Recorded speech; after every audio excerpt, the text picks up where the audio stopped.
മന്ത്രിസഭ തയ്യാറാക്കി നൽകിയ നയപ്രഖ്യാപന പ്രസംഗത്തിലെ കേന്ദ്ര വിമർശനം പൂർണ്ണമായും വായിക്കാതെ ഗവർണർ രാജേന്ദ്ര വിശ്വനാഥ് ഹാർലേക്കർ. ഗവർണറുടെ നടപടിയെ രൂക്ഷമായി വിമർശിച്ച മുഖ്യമന്ത്രി പിണറായി വിജയൻ നയപ്രഖ്യാപനം പൂർണ്ണമായി അംഗീകരിക്കണമെന്ന് സഭയിൽ ആവശ്യപ്പെട്ടു. ഗവർണറും സർക്കാരും തമ്മിലുള്ള ഏറ്റുമുട്ടലെന്ന് കേട്ടാൽ ജനങ്ങൾക്ക് ചിരിയാകുന്ന ഏത് നിമിഷവും വേണമെങ്കിലും ഒരുമിക്കും എന്നുമായിരുന്നു പ്രതിപക്ഷ നേതാവ് വി ഡി സതീശന്റെ പ്രതികരണം. പോലെ കടന്നുപോയെന്ന് തോന്നിച്ച നയപ്രഖ്യാപന പ്രസംഗം കഴിഞ്ഞായിരുന്നു അപ്രതീക്ഷിത ട്വിസ്റ്റ്. യാത്രയാക്കിയ ശേഷം മടങ്ങി വന്ന മുഖ്യമന്ത്രിയാണ് പ്രസംഗത്തിലെ ചില ഭാഗങ്ങൾ ഒഴിവാക്കിയെന്നും ചില ഭാഗത്ത് കൂട്ടിച്ചേർക്കൽ നടത്തിയെന്നും സഭയെ അറിയിച്ചത്. പ്രസംഗത്തിലെ 12, 15, 16 ഖണ്ഡികകളാണ് ഒഴിവാക്കലും കൂട്ടിച്ചേർക്കലും നടന്നതെന്ന് മുഖ്യമന്ത്രി ചൂണ്ടിക്കാട്ടി. മന്ത്രിസഭ അംഗീകരിച്ച പ്രസംഗം അംഗീകരിക്കണമെന്നും മുഖ്യമന്ത്രി ആവശ്യപ്പെട്ടു. അസാധാരണ നടപടി. സംസ്ഥാന നിയമസഭകൾ പാസാക്കിയ ബില്ലുകൾ ദീർഘകാലമായി കെട്ടിക്കിടക്കുകയാണ്. ഈ വിഷയങ്ങളിൽ എൻ്റെ സർക്കാർ സുപ്രീം കോടതിയെ സമീപിക്കുകയും അവ ഒരു ഭരണഘടനാ ബെഞ്ചിന് റഫർ ചെയ്തിരിക്കുകയുമാണ്. ഉദ്ധരണി അവസാനിച്ചു.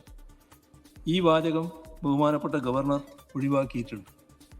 നയപ്രഖ്യാപന പ്രസംഗത്തിൽ ബഹുമാനപ്പെട്ട ഗവർണർ ഒഴിവാക്കിയവ ഉൾപ്പെടുത്തിയും കൂട്ടിച്ചേർക്കലുകൾ ഒഴിവാക്കിയും മന്ത്രിസഭ അംഗീകരിച്ച നയപ്രഖ്യാപന പ്രസംഗം അച്ചടിച്ച് വിതരണം ചെയ്തിട്ടുണ്ട്. ഇത് ആധികാരികമായ നയപ്രഖ്യാപന പ്രസംഗമായി അംഗീകരിക്കണമെന്ന് അങ്ങയോട് അഭ്യർത്ഥിക്കുന്നു. മന്ത്രിസഭ തയ്യാറാക്കി നൽകിയ പ്രസംഗത്തിലെ ഒഴിവാക്കലും കൂട്ടിച്ചേർക്കലും രേഖകളിൽ ഉണ്ടാകില്ലെന്ന് സ്പീക്കറും വ്യക്തമാക്കി.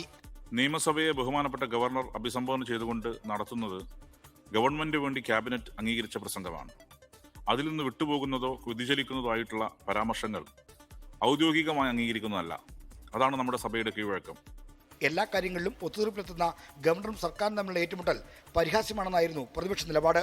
ക്യാബിനറ്റ് തയ്യാറാക്കി കൊടുക്കുന്ന പ്രസംഗമാണ് ഗവർണർ വായിക്കേണ്ടത്. ഗവർണർക്ക് പേഴ്സണൽ വ്യൂസ് പറയാനുള്ള അധികാരമില്ല. ഗവർണർക്ക് കൂട്ടിച്ചേർക്കാനോ വിട്ടുകളയാനുള്ള അധികാരമില്ല. അതൊരു ഭരണഘടനാപരമായ കാര്യമാണ്. അതിനോട് ഞങ്ങൾ യോജിക്കുന്നു.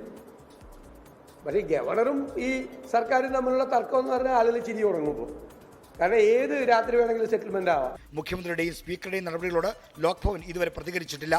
24 തിരുവനന്തപുരം. ലോകത്തെവിടെയായാലും ഏത് സമയത്തും 24 വാർത്തകളും ഓഗ്മെന്റഡ് റിയാലിറ്റി പാക്കേജുകളും എക്സ്പ്ലെയിനറുകളും വിശദമായി കാണാൻ ഞങ്ങളുടെ യൂട്യൂബ് ചാനൽ നിങ്ങൾക്ക് സബ്സ്ക്രൈബ് ചെയ്യാം.